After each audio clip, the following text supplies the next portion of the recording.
Hello hi guys, I am Savita. आज मैं जिस टॉपिक को आपके साथ शेयर करने वाली हूँ वो टॉपिक है हर दिन हमारे लिए क्या है, कोई मौका या मुसीबत। चलिए हम आगे बढ़ाते हैं इस चीज को। आपने सुना होगा बहुत सारे लोगों के मुंह से कि जो कुछ भी हमारे पास है वो बहुत बकवास है, लेकिन एक फोन में आने के बाद वही व्यक्ति क्या बोलने लगते हैं कि जो कुछ भी हमारे पास है बहुत खास है। ऐसा क्यों होता है? ऑटो सजेशन की कमी के कारण हम अपने आप को सुझाव नहीं देते। आपने वो सॉन्ग तो सुना ही होगा, हम किस गली जा रहे हैं, हमारा कोई ठिकाना नहीं। तो जब आपका कोई ठिकाना ही नहीं, जब आपका कोई गोल सेट नहीं है, आपका कोई अता पता नहीं है, फिर आप कैसे जाएंगे उस ठिकाने पर? हमको कहीं जाना होता है और हमें पता होता है कि हमें कहाँ जाना है, तो हम उस दिन रात में चाहे अलार्म लगाएं चाहे ना लगाएं, लेकिन हम समय से पहले उठ जाते हैं क्योंकि हमें पता होता है हमें कहाँ जाना है। हमारे माइंड को हम सुझाव देते हैं और हमारा मन उस चीज को एक्सेप्ट करता है कि बंदे को जाना है, उठना जरूरी है, तो बिना अलार्म की हमारी नींद ओपन हो जाती है। हम अपनी लाइफ में डिफिकल्टी पे ज्यादा ध्यान देते हैं, पॉसिबिलिटी पे नहीं। हम अपने लाइफ में डिफिकल्टी को ही ढूंढते रहते हैं, पॉसिबिलिटी को नहीं ढूंढ पाते हैं। आपने देखा होगा ना कि एक माँ अपने बच्चे से क्या बोलती है, ये मत करो वो मत करो, तो भाई क्या करे बच्चा, उसको बताना पड़ेगा ना कि आप ये करो। उसी तरीके से हमारा माइंड होता है जिसको हम बच्चों की तरह ट्रीट करते हैं। ह्यूमन नेचर भी होता है ऐसा कि जिस चीज को आप मना करेंगे ना वही वो करेगा। आप किसी को बोलिए टेंशन मत लो, वो व्यक्ति टेंशन लेगा।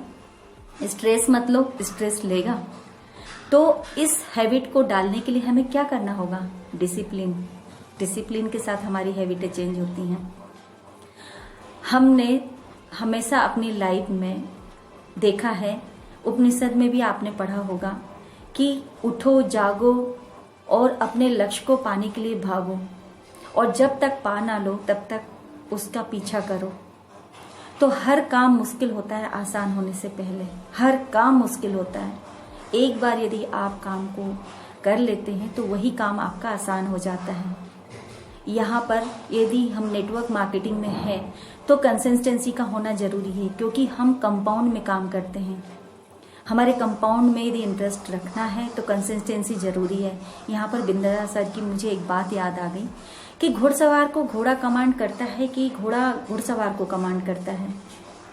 जैसे कि मान के चलिए घुड़सवार है, घोड़े पे बैठा है, वो घोड़े को कमांड करता है तुगड़क तुगड़क तुगड़क। आगे चल के एक गड्ढा आता है, घोड़े से घुड़सवार बोलता है जंप, घोड़ा जंप कर जाता है। सेकेंड टाइम फिर घुड़सवार तुगड़क तुगड़क तुगड़क घोड़े को कमांड करता है, घोड़ा जंप कर जाता है। तीसरी बार फिर तुगड़क तुगड़क तुगड़क जंप, घोड़ा जंप कर जाता है। चौथी बार घुड़सवार थक जाता है और वो घोड़े को कमांड करना भूल जाता है। देन उसके बाद क्या होगा? तुगड़क तुगड़क तुगड़क गड्ढा आया, घोड़ा, गलत मत समझिए, इस बार कंसिस्टेंसी आ गई है। घोड़े को कमांड मिल चुका है 2 बार 4 बार 10 बार। जब आप किसी को प्रैक्टिस करा देते हैं तो उसको कमांड देने की जरूरत नहीं होती, वो ऑटोमेटिक अपना कमांड कंप्लीट करता है। तो यहाँ चल के हम देखते हैं कि हमारे नेटवर्क मार्केटिंग में हैबिट, गुड हैबिट डिसिप्लिन के साथ और कंसिस्टेंसी के साथ होना जरूरी है। एक चीज और बताना चाहूंगी कि यदि आप नेटवर्क मार्केटिंग में फेल भी हो गए ना तो भी कोई बात नहीं, क्योंकि किसी भी नेगेटिव इंसिडेंट के साथ कोई ना कोई पॉजिटिव इंटेंट जरूर होता है। जैसे फिर से मैं बिंद्रा सर की बात करूं तो कई लोग बोलते हैं ना, कहावत है 100 चूहे खा के बिल्ली हज को चली। अरे बाबा, बिल्ली है, 100 चूहे खा चुकी है, हज को जा रही है, कुछ अच्छा ही करने जा रही होगी। यदि आप उसे रोकोगे टोकोगे तो हो सकता है वो 100 की जगह 200 चूहे खा जाए, तो उसे करने दीजिए ना अच्छा काम। चलिए, विश यू वेल।